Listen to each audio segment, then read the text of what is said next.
भारतीय संविधान निर्माता डॉक्टर बी.आर. अम्बेडकर की जयंती भारत में 14 अप्रैल को हर साल अम्बेडकर जयंती के रूप में मनाई जाती है। यह दिन न केवल उनके जीवन और संघर्षों को याद करने का मौका है, बल्कि न्याय, सामाजिक समानता और मानव अधिकारों के प्रति उनकी प्रतिबद्धता के लिए यह बहुत ही ज़्यादा जरूरी हो जाती है। डॉक्टर अम्बेडकर एक महान समाज सुधारक, अर्थशास्त्री, राजनीतिक विधिवेत्ता और भारतीय इतिहास के सबसे प्रभावशाली व्यक्तित्व में से एक थे।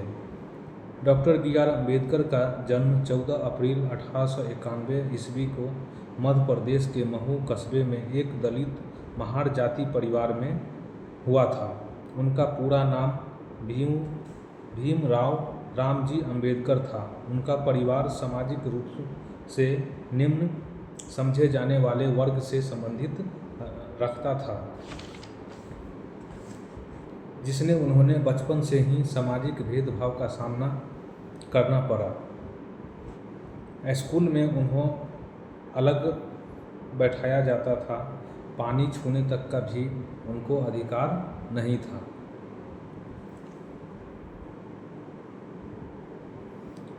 और समाज में हर जगह उनके साथ केवल भेदभाव किया जाता था।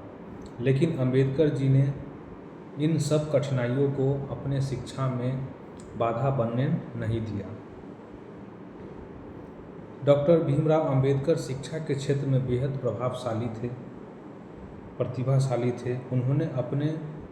उन्होंने बॉम्बे यूनिवर्सिटी से ग्रेजुएशन किया, फिर स्कॉलर की मदद से अमेरिका के कोलंबिया विश्वविद्यालय से एमए और पीएचडी की उपाधि प्राप्त की। इसके बाद वे इंग्लैंड गए, वहां से बैरिस्टर की डिग्री प्राप्त की। विदेश में रहते हुए उन्होंने महसूस किया कि शिक्षा ही वह हथियार है जिससे सामाजिक असमानता को समाप्त किया जा सकता है।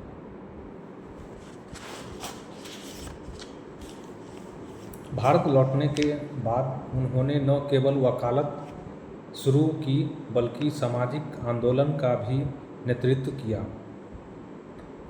उन्होंने बहिष्कृत हितकारी सभा की स्थापना किया, जिसका मुख्य उद्देश्य दलितों को शिक्षा और सामाजिक अधिकार दिलाना था।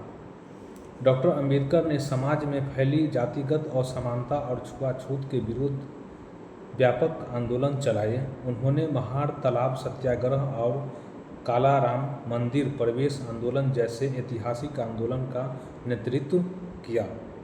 इन आंदोलनों का उद्देश्य यह था कि दलितों को सामाजिक स्थानों, मंदिरों और संसाधनों पर समान अधिकार मिले।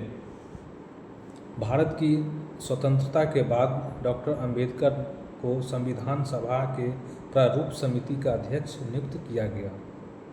उन्होंने भारतीय संविधान को एक लोकतांत्रिक, धर्मनिरपेक्ष और समतावादी दस्तावेज के रूप में तैयार किया। संविधान में उन्होंने सामाजिक न्याय, समानता, स्वतंत्रता और बंधुत्व के सिद्धांतों को मूल आधार बनाया। उन्होंने दलित और पिछड़े वर्ग के लिए आरक्षण की व्यवस्था की ताकि उन्हें समान अवसर मिल सके। उनका यह कार्य भारत के सामाजिक ढांचे को क्रांतिकारी परिवर्तन लाया। डॉक्टर अम्बेडकर ने केवल सामाजिक और शैक्षणिक क्षेत्र में ही नहीं, बल्कि राजनीति के क्षेत्र में भी बहुत अहम भूमिका निभाई। उन्होंने स्वतंत्र भारत के पहले कानून मंत्री के तौर पर कार्यभार संभाला। उन्होंने शेड्यूल कास्ट फेडरेशन की स्थापना की और साथ ही रिपब्लिकन पार्टी ऑफ इंडिया का गठन किया। आप सभी दोस्तों को कल 14 अप्रैल है, डॉक्टर अम्बेडकर जयंती की बहुत बहुत शुभकामनाएं। आप भी मनाइए डॉक्टर अम्बेडकर जयंती। आप लोग को बहुत बहुत धन्यवाद।